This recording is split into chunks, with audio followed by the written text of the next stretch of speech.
Welcome to bio Mantra students. आज हम लोग का लेक्चर 2 है और टॉपिक है डाइवर्सिटी इन लिविंग वर्ल्ड। ठीक है, जो भी सारा टॉपिक स्पीसीज, जीनस, फैमिली, जितने भी इन सब के एग्जांपल्स हैं वो हम लोग हर एक एग्जांपल इस वीडियो में पढ़ लेते हैं। ठीक है, क्योंकि वो एग्जांपल से क्वेश्चंस आते हैं और साथ में नोट्स है, तो नोट्स आप लोग कोशिश करिए कि साथ साथ में बनाते चलिए ताकि आपको ज़्यादा टाइम ना वेस्ट करना पड़े। तो चलो चैप्टर को शुरू करते हैं। तो टॉपिक है डाइवर्सिटी इन लिविंग वर्ल्ड। ठीक है, डाइवर्सिटी का मतलब क्या होता है कि कितने ढेर सारे स्पीसीज हैं, कितने ढेर सारे ऑर्गेनिजम्स इस पूरे प्लैनेट अर्थ पे प्रेजेंट है, उसको हम लोग कहते हैं डाइवर्सिटी। ठीक है, कितने, ये देखो 1.7 से 1.8 मिलियन स्पीसीज अभी तक नोन है, मतलब उनका पता चल गया है। अभी बहुत सारे ऐसे स्पीसीज हैं जिनका पता नहीं चला है। अब देखो दो शॉर्ट फॉर्म्स आपके बुक में दिए गए हैं और ये एग्जाम्स में आ भी जाते हैं। तो ICBN का मतलब क्या हुआ? International code for botanical nomenclature. ये बी से यहाँ पे बोटेनिकल हो जाएगा। और ICZN से क्या होगा? International code of zoological nomenclature. Z से जूलॉजिकल हो जाएगा। बोटेनिकल का मतलब सारे प्लांट्स वाले का नॉमेनक्लेचर इस वाले से होगा, और जूलॉजिकल का क्या मतलब होगा? सारे एनिमल्स वाले रिलेटेड रहेंगे इसमें। ठीक है, अब देखो समझो कि नॉमेनक्लेचर क्या होता है। किसी भी चीज का हम लोग नॉमेनक्लेचर क्यों करते हैं? तो नॉमेनक्लेचर एक ऐसा स्टैंडर्ड नेम होता है, उसी नेम से उसको पूरे वर्ल्ड में जाना जाता है। ठीक है, एग्जाम्पल के लिए अगर हम लोग समझते हैं तो समझ लो हम लोग आम को लेते हैं, तो हम लोग हिंदी में उसको आम बोलते हैं। इंग्लिश में जो इंग्लिश कंट्रीज हैं जैसे ब्रिटिश वगैरह, अमेरिका वगैरह, तो वहाँ पे उसको मैंगो बोला जाता है। लेकिन जो इसका साइंटिफिक नेम होगा उसको बोलते हैं मैग्नीफेरा इंडिका। तो आप किसी भी कंट्री में चले जाओ पूरे वर्ल्ड में, तो उसका साइंटिफिक नेम जो है वो मैग्नीफेरा इंडिका सबको समझ में आ जाएगा। ठीक है, वरना कहीं कहीं पे इंग्लिश भी नहीं बोली जाती है, हिंदी भी नहीं बोली जाती है, तो वहां पे समझने में लोगों को डिफिकल्टी होगी। इसीलिए नॉमेनक्लेचर को लाया गया। नॉमेनक्लेचर का मतलब होता है कोई एक ऐसा नाम, उसी नाम से वो पूरे वर्ल्ड में जाना जाएगा। ठीक है, जैसे मटर के पौधे को हम लोग पाइसम सटाइवम कहते हैं। अब देखो एक है बाइनोमियल नॉमेनक्लेचर। अच्छा यहाँ पे देखिए, known all over world with same name. ठीक है, और नेम जो होता है उसमें दो पार्ट्स होते हैं। बायोलॉजिकल नेम्स में दो पार्ट्स होते हैं, पहला जीनस होता है, दूसरा स्पीसीज होता है। देखो मैग्नीफेरा इंडिका हम लोग आम को कहते हैं, आम का साइंटिफिक नेम है मैग्नीफेरा इंडिका। तो जीनस, इसमें जो फर्स्ट वर्ड है वो जीनस है, तो ये जीनस हो गया, जीनस इसका मैग्नीफेरा हो गया, स्पीसीज इसमें इंडिका हो गया। एक और बात जो ध्यान में रखने के लिए है, वो जो जीनस का फर्स्ट वर्ड रहेगा वो कैपिटल में लिखा जाएगा, और स्पीसीज का जो फर्स्ट वर्ड रहेगा वो स्मॉल लेटर में लिखा जाएगा। ठीक है, बाइनोमियल नॉमेनक्लेचर का क्या मतलब है? देखो बाइनोमियल नाम से ही पता चल रहा है, बाई मतलब दो, तो इसमें दो कंपोनेंट्स रहेंगे, पहला जीनस रहेगा, दूसरा स्पीसीज रहेगा। ठीक है, और बाइनोमियल नॉमेनक्लेचर किस साइंटिस्ट ने दिया था? Carolus Linnaeus. तो ये आप लोग याद कर लीजिए। आगे चलते हैं, नॉमेनक्लेचर के क्या क्या रूल्स हैं। बहुत आसान रूल्स हैं, बहुत आसानी से मैं आपको समझा दे रही हूँ। ठीक है, और इसके कुछ पॉइंट्स मैं पहले भी समझा चुकी हूँ। देखो नॉमेनक्लेचर के रूल्स क्या होते हैं। Biological names are generally in Latin and written in italics. तो वो हमेशा लैटिन में लिखे जाते हैं बायोलॉजिकल नेम्स। ठीक है, और इटैलिक्स में लिखे जाते हैं, मतलब लैटिन उसका लैंग्वेज है और इटैलिक्स तो मतलब उसका लिखने का स्टाइल है। इटैलिक्स मतलब थोड़ा तिरछा करके लिखना। अब देखो फर्स्ट वर्ड जीनस होता है, अभी हम लोग पढ़े ना इसके पहले वाले में कि फर्स्ट वर्ड आपका जीनस होता है, सेकंड वर्ड स्पीसीज होता है। तो देखो फर्स्ट वर्ड जीनस है, सेकंड वर्ड स्पीसीज है। अब जब इसको हम लोग लिखते हैं, हाथ से लिखते हैं, तो उसको सेपरेटली अंडरलाइन कर लेते हैं, मतलब अलग अलग उसको अंडरलाइन कर लेते हैं। देखो मैंने यहाँ पे अंडरलाइन किया भी है, मैग्नीफेरा इंडिका को लिखा है, तो अगर हाथ से लिखा है तो इसको ऐसे अंडरलाइन कर लेते हैं। और जब प्रिंट होता है हम लोग के बुक में, बायो के बुक में जब प्रिंट होता है, तो वो आप लोग देखोगे कभी भी जो साइंटिफिक नेम रहेगा वो थोड़ा इटैलिक्स में थोड़ा तिरछा होकर लिखा रहेगा। ठीक है, अब देखो फर्स्ट वर्ड जो जीनस का होता है वो कैपिटल लेटर में होता है, यहाँ पे समझा है, फर्स्ट वर्ड कैपिटल लेटर में है, सेकंड वर्ड आपका स्मॉल लेटर में है, सेकंड वर्ड आपका स्मॉल लेटर में है। एग्जाम्पल के लिए मैग्नीफेरा इंडिका, और ये जो लिन है, अगर कोई साइंटिस्ट वो नाम दिया है तो उस साइंटिस्ट का हम लोग को एब्रीविएटेड फॉर्म में उस साइंटिस्ट का नाम लिखना रहता है। तो मैग्नीफेरा इंडिका लीनियस ने दिया था, तो लीनियस का सिर्फ लिन हम लोग लिख सकते हैं। ठीक है, समझ में आ गया नॉमेनक्लेचर रूल्स। आगे चलते हैं। अब देखो हम लोग के बुक में क्लासिफिकेशन है, उसके बाद कैटेगरी है, टैक्सा है, ये सब क्या होते हैं अलग अलग पेजेस पे ना कंफ्यूज करके बताया गया है। तो मैं आपको आज बता रही हूँ सारे कंफ्यूजन, पूरी एनसीईआरटी का निचोड़ मैं बस आपको इस पेज पे समझा दे रही हूँ। जो ये क्लासिफिकेशन, टैक्सा, ये सारे जो दिए गए हैं वो कैसे समझने हैं। तो देखो क्लासिफिकेशन क्या होता है, process by which anything is grouped into categories. किसी भी चीज को कन्वीनियंट कैटेगरीज में डिवाइड करना ही क्लासिफिकेशन होता है। और क्लासिफिकेशन जो है वो सिंगल स्टेप प्रोसेस नहीं है, कई सारे स्टेप्स उसमें होते हैं क्लासिफिकेशन में। देखो जैसे मान लो ये क्लासिफिकेशन है, क्लासिफिकेशन में हम लोग कैटेगरी बनाते हैं। यहाँ पे हो गया कैटेगरी 1, यहाँ पे हो गया कैटेगरी 2। मान लो कैटेगरी 1 में हम लोग सारे प्लांट्स को रख दिए हैं, ठीक है, और कैटेगरी 2 में हम लोग एनिमल्स को रख दिए हैं। तो समझ लें, देखो क्लासिफिकेशन क्या है, process by which anything is grouped into convenient categories. मतलब ढेर सारे ऑर्गेनिजम्स हैं, उसको हम लोग 2 कैटेगरी में डिवाइड कर दिए हैं। पहला कैटेगरी में प्लांट्स रख दिए हैं, दूसरे कैटेगरीज में हम लोग एनिमल्स रख दिए हैं। अच्छा अब एक वर्ड है कि टैक्सा। टैक्सा क्या होता है, तो टैक्सा जो है scientific name of categories. Taxa क्या है, scientific name of categories. Scientific name of categories is known as taxa, ठीक है। तो जो ये हम लोग कैटेगरीज यहाँ पे डिवाइड किए हैं, इसके साइंटिफिक नेम को हम लोग क्या कहते हैं, टैक्सा। और ये सारा जो प्रोसेस हुआ, जैसे क्लासिफिकेशन को कैटेगरीज में डिवाइड किए, फिर कैटेगरीज के साइंटिफिक नेम को हम लोग टैक्सा कहते हैं, इस पूरे प्रोसेस को हम लोग कहते हैं टैक्सोनॉमी। क्या कहते हैं, टैक्सोनॉमी। इसी पूरे प्रोसेस को हम लोग टैक्सोनॉमी कहते हैं। अब टैक्सोनॉमी के 4 बेसिस दिए हैं। पहला है एक्सटर्नल और इंटरनल स्ट्रक्चर।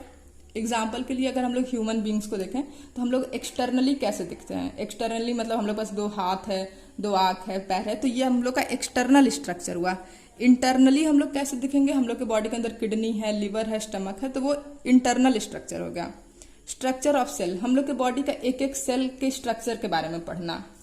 डेवलपमेंटल प्रोसेस का मतलब जैसे बच्चे थे तो हम लोग कैसे दिखते हैं, फिर थोड़े बड़े हुए तो कैसे दिखे, फिर एजिंग हुई तो हम लोग कैसे दिखें। और चौथा है इकोलॉजिकल इन्फॉर्मेशन। इकोलॉजिकल इन्फॉर्मेशन की हम लोग कैसे इवॉल्व हुए हैं, चाहे जैसे पहले हम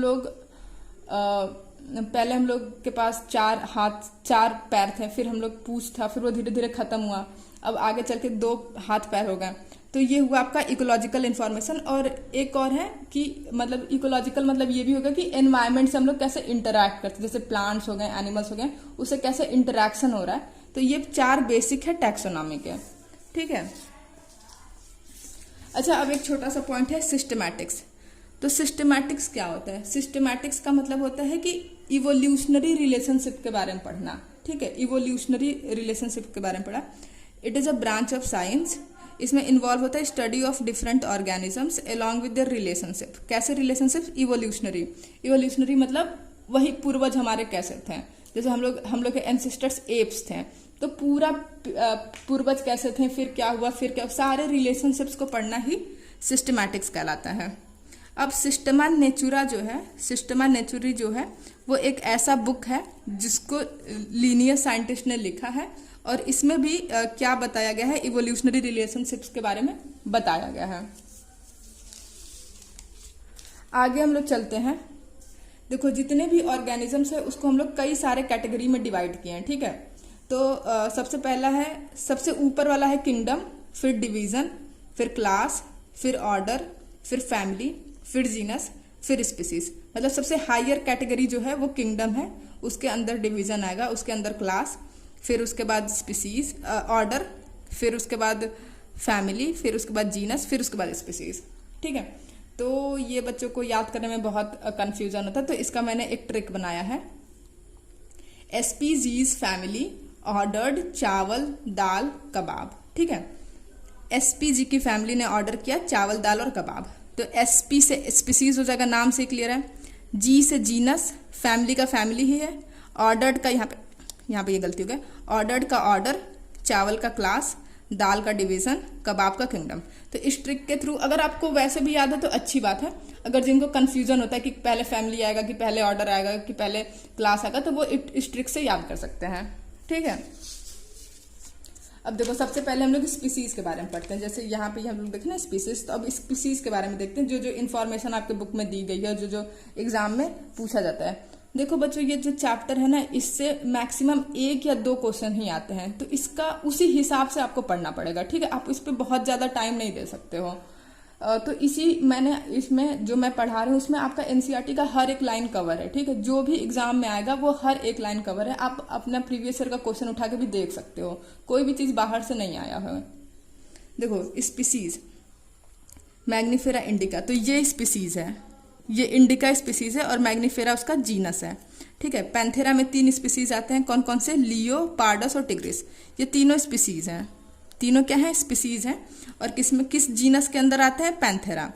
सोलैनम के अंदर कौन कौन आता है? ट्यूबरोसम, निग्रम और मेलोंजेना। ठीक है, ये तीनों स्पीसीज किस जीनस के अंदर आते हैं? सोलैनम के अंदर। अब देखो जीनस हम लोग पढ़ते हैं। देखो जीनस में क्या होता है, ढेर सारे स्पीसीज एक जीनस में आ सकते हैं, क्योंकि जीनस एक हायर कैटेगरी है। तो हायर कैटेगरी रहेगा तो ग्रुप ऑफ स्पीसीज जीनस में आ सकते हैं। देखो यहाँ पे हम लोग ये स्पीसीज पे ध्यान दिए। अब वही चीज जीनस में, जैसे पैंथेरा है तो यहाँ पे ये जीनस है और पैंथेरा में ये सब स्पीसीज हैं। सोलेनम जीनस है और स्पीसीज ये तीनों इसके स्पीसीज हैं। लियो लायन को कहते हैं, पार्डस लियोपर्ड को और टिग्रिस टाइगर को। ये तो नाम से भी समझ में आ रहा है। ठीक है, चलो अब उसके ऊपर वाली कैटेगरी, अब उसके ऊपर वाली कैटेगरी फैमिली है। फैमिली में क्या होता है, ग्रुप ऑफ जीनस आ सकते हैं, क्योंकि ये जीनस के ऊपर वाले कैटेगरी है। ठीक है, तो ग्रुप ऑफ जीनस किस में आते हैं? फैमिली में।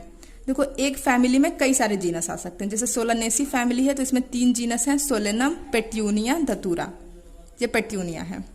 फेलिडी ये भी फैमिली है और ये सब जीनस हैं आपके। तो फेलिडी में क्या कहता है? पैंथेरा और फेलिस। कैनेडी में क्या आएगा? डॉग। ठीक है, कैनेडी में क्या आएगा? डॉग। अब ऑर्डर पे चलते हैं। देखिए 2 ऑर्डर आपके बुक में दिए हैं, तो यही 2 आपको याद भी करना है। एक है पॉलीमोनियल्स, दूसरा है कार्निवोरा। ये भी ऑर्डर है और ये भी ऑर्डर है। ठीक है, तो पॉलीमोनियल्स में कौन कौन से आते हैं? कॉन्वोल्वोसी और सोलानेसी, ये प्लांट वाला ऑर्डर है। और कार्निवोरा एनिमल्स वाला ऑर्डर है। कार्निवोरा में क्या क्या है? फेलिडी और कैनिडी। ठीक है, क्लास में चलते हैं। क्लास में मैमेलिया क्लास के बारे में हम लोग समझते हैं। ये क्लास है आपका। ठीक है, तो मैमेलिया क्लास में प्राइमेटा आ रहा है, कार्निवोरा आ रहा है। प्राइमेटा के अंतर्गत मंकी, गोरिल्ला, गिब्बन दिया है बुक में, और कार्निवोरा मतलब टाइगर, कैट, डॉग। कार्निवोरा मतलब वही जो लोग मांस खा सकते हैं, तो टाइगर खाते हैं, कैट खाते हैं, डॉग खाते हैं। ठीक है, तो ये आपका क्लास हो गया। और क्लास में क्या होगा? ग्रुप ऑफ ऑर्डर्स आएंगे। आगे चलते हैं फाइलम। ठीक है, मान लो हम लोगों ने कॉर्डेटा फाइलम देखा। ठीक है, तो कॉर्डेटा फाइलम में कौन कौन से क्लास आ सकते हैं? फिशेस, एम्फीबियंस, रेप्टाइल्स, एप्स और मैमल्स। ये 5 क्लास किस फाइलम में आ रहे हैं? कॉर्डेटा। हम लोग इसको एनिमल किंगडम में डिटेल में पढ़ेंगे। ठीक है, अभी तो ये आपका बेसिक नॉलेज है। नेक्स्ट है किंगडम। तो देखो 2 किंगडम के बारे में हम लोग को पता है, एक एनिमेलिया किंगडम, एक प्लांटी किंगडम, एनिमल वाला और प्लांट वाला। ठीक है, अब देखो एक छोटा सा टॉपिक है। सपोज हम लोगों ने ये पढ़ा ना कि species, genus, family, order, class, phylum, kingdom. तो जब नीचे से ऊपर हम लोग जा रहे हैं, ठीक है, तो कॉमन कैरेक्टर्स डिक्रीज हो रहे हैं। बच्चों ये वाला पॉइंट आपके बुक में दिया है और इम्पॉर्टेंट भी है। कॉमन कैरेक्टर्स डिक्रीज हो रहे हैं, ये कैसे डिक्रीज हो रहे हैं वो हम लोग समझते हैं। सपोज किंगडम सबसे ऊपर वाली कैटेगरी है, तो किंगडम में एक एनिमल किंगडम सपोज आ रहा है, प्लांट किंगडम आ रहा है। तो एनिमल और प्लांट के बीच में कोई कॉमन कैरेक्टर्स है? नहीं है। ठीक है, कॉमन कैरेक्टर्स है, मान लो कॉमन कैरेक्टर्स ये है कि दोनों लिविंग हैं, लेकिन कॉमन कैरेक्टर्स बहुत कम है प्लांट्स और एनिमल्स में। तो आप लोग ये वाला ट्रिक समझ के, ये वाला कॉन्सेप्ट समझ के आप लोग ये लगा सकते हो कि किंगडम में सपोज प्लांट्स और एनिमल्स आ रहे हैं तो दोनों के कॉमन कैरेक्टर्स तो बहुत कम है। तो इसका मतलब ये हुआ कि कॉमन कैरेक्टर्स ऊपर जाने पे डिक्रीज हो रहे हैं और नीचे आने पे कॉमन कैरेक्टर्स इंक्रीज होंगे। अब देखो ये टेबल से क्वेश्चन आ ही जाते हैं। ठीक है, तो ये टेबल आज हम लोग याद कर लेते हैं तुरंत। और इसके बाद ये टेबल कभी भूलेगा नहीं। तो देखो पहला है मैन, इसका बायोलॉजिकल नेम चाहे साइंटिफिक नेम होमो सैपियंस है, ठीक है। अब अभी पहले ही पढ़ा कि फर्स्ट वर्ड जो रहेगा वो जीनस होगा, ठीक है, दूसरा वर्ड जो रहेगा वो स्पीसीज रहेगा। फैमिली को कैसे याद करना है, जैसे होमो है तो होमो का होमिनिडी हो जाएगा, ठीक है। अब देखो मैन है, मैन किस में आता है, कॉर्डेटा में, ठीक है। और इसका क्लास क्या है, मैमेलिया, मतलब मैन के पास मतलब ह्यूमन बींग्स पास मेमोरी ग्लैंड प्रेजेंट होता है तो वो क्लास मैमेलिया हो जाएगा। ऑर्डर आपका प्राइमेटा है, ठीक है। ऑर्डर को जैसे अगर ट्रिक नहीं याद हो तो जैसे मैन है तो पिता है तो प्री है ना, तो पिता से ऐसे, पापा से प्री से, ऐसा आप लोग याद कर लो। ट्रिक है, अगर याद है प्राइमेटा में तो अच्छी बात है। हाउस फ्लाई का बायोलॉजिकल नेम क्या होता है, मस्का डोमेस्टिका। और फिर वही बात होगी, जीनस इसका फर्स्ट वर्ड रहेगा मस्का और स्पीसीज इसका दूसरा वर्ड रहेगा डोमेस्टिका। फैमिली भी आप लोग याद कर लो, मस्का तो मसिडी, होमो से होमिनिडी, मस्का से मसिडी, ठीक है। अब हाउस फ्लाई जो है वो कौन से फाइलम में आएगा, ऑर्थोपोडा में। ऑर्थोपोडा मतलब वही जिसमें कीड़े मकोड़े। अब देखो क्लास क्या होगा इसका, इंसेक्टा, ठीक है। और ऑर्डर है इसका डिप्टेरा। अब देखो मैंगो, मैंगो का बायोलॉजिकल नेम है मैग्निफेरा इंडिका। जीनस इसका फर्स्ट वर्ड हो जाएगा मैग्निफेरा, सेकेंड वर्ड इसका स्पीसीज होगा, ठीक है। अब मैंगो जो है वो एंजियोस्पर्म है, ठीक है। और इसका क्लास है डाइकॉट। अब बच गया फैमिली और ऑर्डर। फैमिली और ऑर्डर कैसे याद करोगे, देखो जैसे मैंगो है तो यहाँ पे ए एन आ रहा है तो ए एन से ए एन ये याद कर लेना, ठीक है। मतलब वो तो ऐसे ट्रिक ही है, N A N N Anacardiaceae. और ऑर्डर बच्चे याद कर लो, सैपिंडल्स। वीट है, वीट का बायोलॉजिकल नेम है Triticum aestivum. Genus first word हो जाएगा ट्राइटिकम और स्पीसीज हो जाएगा aestivum. Family Poaceae, order Poales. PP है तो वीट का याद कर लेना पीपी। क्लास इसका मोनोकॉट होगा और इसका डिवीजन जो होगा वो एंजियोस्पर्म होगा, ठीक है। एक चीज और समझने के लिए चाहे याद करने के लिए आपको बता देते हैं, जो भी जिसके भी लास्ट में ए ई जब ए ई रहेगा तो वो समझ लेना कि वो फैमिली वाला पार्ट है, ठीक है। देखो चारों में ए ई है ना तो वो फैमिली के अंडर आता है, ठीक है। तो बच्चों आज का ये लेक्चर आपका कंप्लीट होता है। Thank you for watching. Please like and subscribe to the channel, and if there is any doubt you can ask in the comment section, and please stay tuned for the coming videos. Thank you so much.